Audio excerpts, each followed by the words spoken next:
সেই অগাস্ট থেকে আপনি বলে আসছেন যে আওয়ামী লীগকে বাদ রেখে নিষিদ্ধ করে নির্বাচন, গণতন্ত্র ঠিকঠাক চর্চা হবে না। আমি প্যারাফ্রেজ করছি, correct me if I am রং।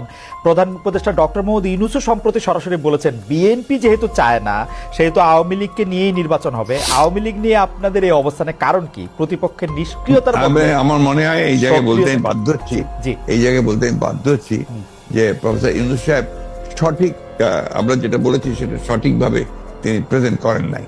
কারণ আমরা চাই, এ কথা আমরা কোথাও বলিনি। আমরা বারবার একটা কথাই বলে এসেছি যে আওয়ামী লীগ একটা রাজনৈতিক দল, সে রাজনীতিতে থাকবে কিনা, নির্বাচন করবে কিনা, it will be decided by the people, not by any particular political party. আমি একটা রাজনৈতিক দল, আওয়ামী লীগ একটা রাজনৈতিক দল।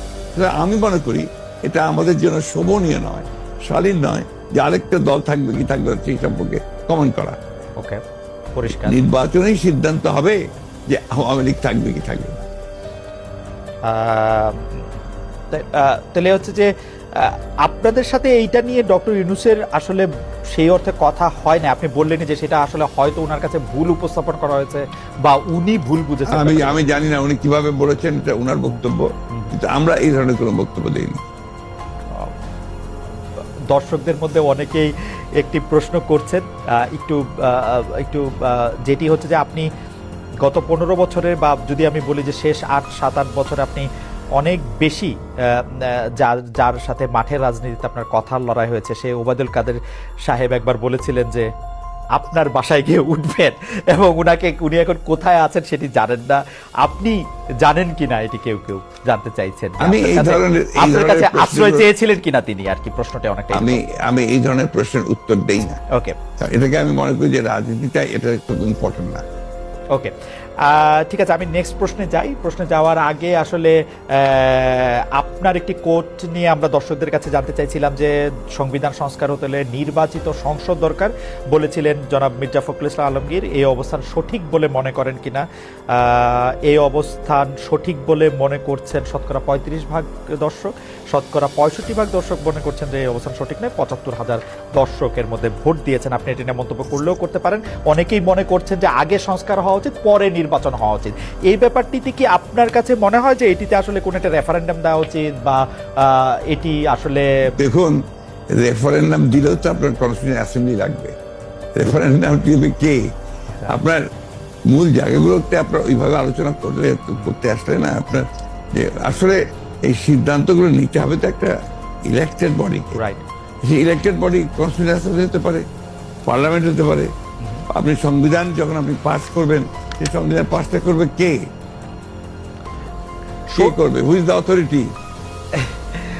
সংবিধান নিয়ে যখন কথা উঠলো তখন আরেকটা জনপ্রিয় কথা এরকম যে এই সরকারের আসলে সংবিধানের এত অনুগামী হওয়া দরকার ছিল না যে আসলে সংবিধানটাকে, আপনি কি এটা কেন সরকারের সংবিধান নিয়ে অনুগামী হওয়া দরকার ছিল না কেন? কারণ এটি ফ্যাসিস্ট হাসিনার সংবিধান, মানে যারা যেটি বলছেন সেটির কথা আমি বললাম আর কি।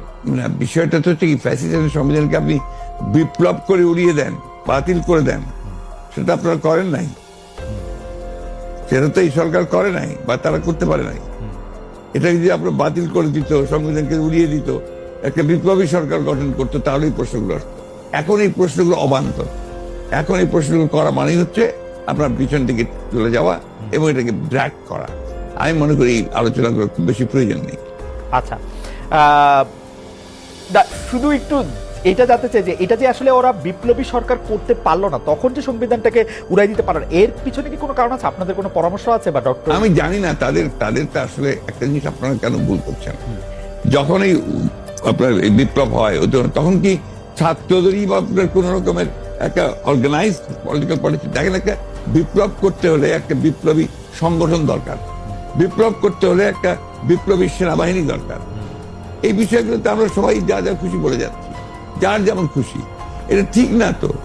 আপনার বাস্তবতা, সব কথা বলতে হবে, তাত্ত্বিক কথার সঙ্গে সঙ্গে বাস্তবতা থাকতে হবে। তো আমার কাছে মনে হয় যে এই বিষয়টি আপনি যেভাবে পরিষ্কার করলেন, সেটি আগেও আপনি বলেছেন, সেটি আসলে পরিষ্কার হলে আমাদের সবারই সুবিধা। এখন কেউ বলছেন এটি বিপ্লব না গণ অভ্যুত্থান না কি, সংবিধান থাকতে হবে না রাখতে হবে, সেটি নিয়ে আসলে অনেক কথা। রাষ্ট্রপতি নিয়ে আপনার এগুলো নিয়ে আমার খুব মাথা ব্যথা নাই ভাই। আমি আপনাকে খুব পরিষ্কার করে একটা কথা বলি, খালেদ সাহেব। জি, I am a totally a Democrat. আমি একটা আপাদমস্তক গণতন্ত্র বিশ্বাসী মানুষ, এবং এই গণতন্ত্র বিশ্বাসী মানুষ বলে আমি গণতন্ত্রের কথাই সবসময় বলি। এটা তো হয়তো কেউ এগ্রি করবে, কেউ এগ্রি করবে না, কেউ বিভিন্ন কথা বলবে, কেউ বুঝতে পারবে না, কিন্তু আমি এটা বুঝি যেহেতু একসময় বিপ্লবী দল করেছি, একসময় বিপ্লবের কথা বলেছি, বিপ্লবও করেছি, যুদ্ধও করেছি। আমি যেটা বুঝি সেটা হচ্ছে যে বিপ্লব যদি কেউ করতে চায় তাহলে তাদেরকে বিপ্লবী সংগঠন লাগবে, বিপ্লব যদি করতে হয় তাদেরকে বিপ্লবী সেনাবাহিনী লাগবে, তা না হলে ওই বিপ্লবকে এক মুহূর্তের জন্য কন্টেইন করা যাবে না। ওকে, আপনি গণতন্ত্রের কথা বলেন বলেই আপনার কাছে আসলে আমাদের প্রশ্ন বারবার যে আপনি সব মানুষের সমান অধিকারের কথা, গণতন্ত্রের কথা বলতে গিয়ে আপনি সব মানুষের সমান অধিকারের কথা বারবার বলছেন, সবার নিরাপত্তার কথা বলছেন, অথচ শাহবাগে সোমবার আন্দোলনরত সনাতনীদেরকে যুবদলের নেতৃত্বে লাঠিসোঁটা দিয়ে ধাওয়া দেওয়া হয়েছে বলে আমরা পত্রিকায় পড়েছি। আমরা যে কাজ প্রশাসনকে, পুলিশকে, সরকারি দলের লোকজনকে করতে দেখি, সেই দায়িত্ব আসলে যুবদল কেন নিচ্ছে? আপনি এটা নিয়ে কিছু বলবেন?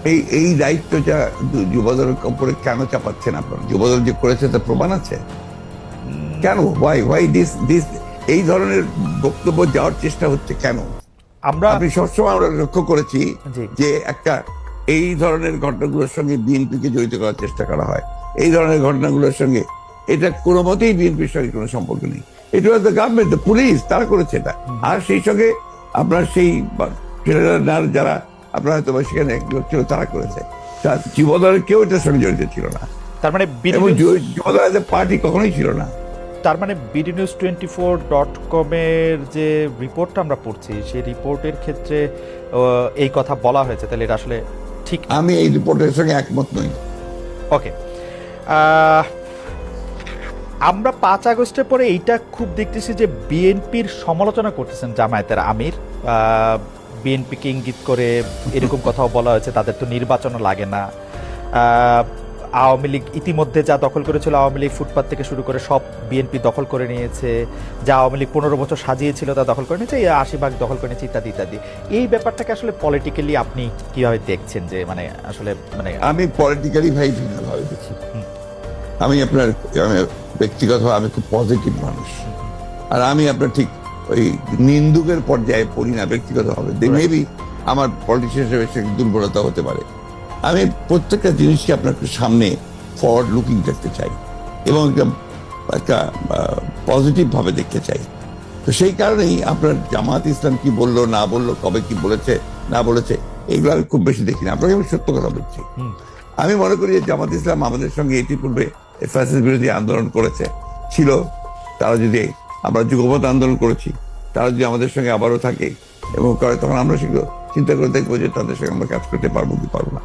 জামাত ইসলামের সঙ্গে এই যে একটা বিরোধ সৃষ্টি করার চেষ্টা, বা অন্যান্য দলগুলোর সঙ্গে বিরোধ সৃষ্টি করার চেষ্টা, গণতান্ত্রিক দলগুলোর সঙ্গে বিরোধ সৃষ্টি করার চেষ্টা, এটাকে আমি মনে করি এটা বোধহয় গণতন্ত্রের জন্য খুব শুভ নয়। আমরা এটি দেখেছিলাম যে এই শেখ হাসিনা সরকারের সময়ও আপনি সব সময় সব রাজনৈতিক দলের সাথে সংলাপ, আলোচনা, কথাবার্তা প্রাধান্য দিয়েছেন। যারাই আপনার কাছে এসছেন বা যারাই আপনাদের সাথে কথা বলতে চেয়েছেন তাদের সাথে কি ধরেন আমরা এক ধরনের নাগরিক ঐক্য দেখেছিলাম, মানে নাগরিক ঐক্যকে আমরা একসাথে দেখেছিলাম। আমরা দেখেছিলাম যে ডক্টর কামাল হোসেনের দলের সাথেও আপনাদের একটা ওই ঐক্যগুলির বা ওই রাজনৈতিক দলগুলির সাথে বিএনপির কথাবার্তা বা প্ল্যাটফর্মটা এখন কেমন? মানে আমি আর নাম বললাম, খুবই ভালো। আমাদের প্রত্যেকটি দলের সঙ্গে প্রত্যেকেরই আপনার অত্যন্ত চমৎকার একটা আপনার যোগাযোগ আছে। যেহেতু আপনার এখন সময়টা ভিন্নভাবে যাচ্ছে, আমরা নিজেদের কাজ করার চেষ্টা করছি। আন্দোলন যেহেতু নেই, যুগপৎ আন্দোলনের বিষয়টা নেই, but we are in touch always. আজকে তো মোস্তফা মহসিন মন্ত্রীর সঙ্গে আমার কথা হয়েছে, আপনার গতকাল গণতন্ত্র মঞ্চের প্রায় সকলের সঙ্গে বসে আমরা কথা বলেছি, আমার অফিসে বসে কথা বলেছি। We are in touch. আমরা বিষয়গুলো দেখছি, পর্যবেক্ষণ করছি। আমরা সরকারকে যতটুকু পারা যায় আমাদের পরামর্শ দেওয়ার চেষ্টা করছি। আমরা গণতন্ত্রটা চাই, আমরা নির্বাচনটা চাই দেশের স্বার্থে, জনগণের স্বার্থে। কালের কণ্ঠকে আপনি একটি সাক্ষাৎকার দিয়েছিলেন, সেখানে জাতীয় সরকার নিয়ে একটি প্রশ্ন আসছিল। সেখানে আপনি বলছিলেন যে এরই মধ্যে আন্দোলন অংশগ্রহণকারী একটি দল নিয়ে একটি জাতীয় সরকার গঠন করার কথা বলেছি। এই জাতীয় সরকারটার কি নির্বাচন পরবর্তী সময়ে হবে? এটা কিসের ভিত্তিতে আপনার জাতীয় সরকার?